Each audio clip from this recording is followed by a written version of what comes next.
is really where did the story come from? And you talked about it from your passion and what kind of drew you into the story. But really, one of the things that struck me was not so much Aragorn as it was Strider. And of course, we all remember the dramatic pose of Strider sitting in the Inn of the Prancing Pony, and he inhales on that pipe, and through his cloak you see the ember eyes aglow. Exactly, that's perfect. And in that character, Strider is who I wanted to know about. And of course, the story is much more about that. It's Strider embracing who he was born to be and becomes Aragorn. But I wanted to focus and see Strider. And then I can also look at other stories that I wanted to explore and that I feel that lend elements to this story. We all grew up on Star Wars, and I think what we perceived the Jedi to be in 4, 5, and 6 were very different than what we were beholden to in 1, 2, and 3. So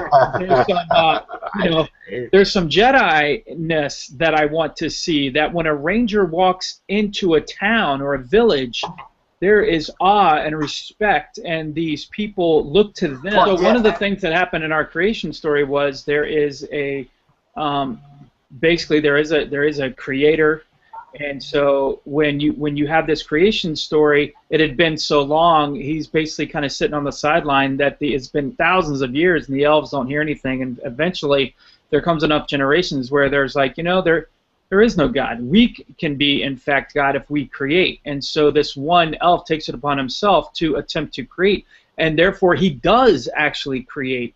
And he creates the greenskins, what we know as the greenskins, and different races. Which by the way, sort of is a parable against, a lack of faith. Yeah.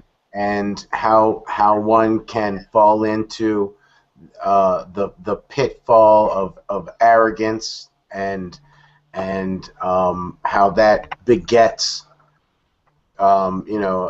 tragedy.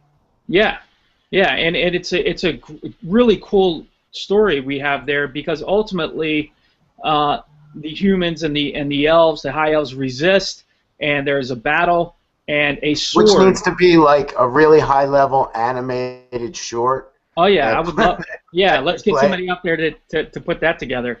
There's a sword created, and this sword is created, and through it they're able to channel a lot of their dark powers. Or of course, the side of light creates a counter sword, and there's the tale of the two swords that you can find on our website, and it's these two swords where part of our story is a little bit around.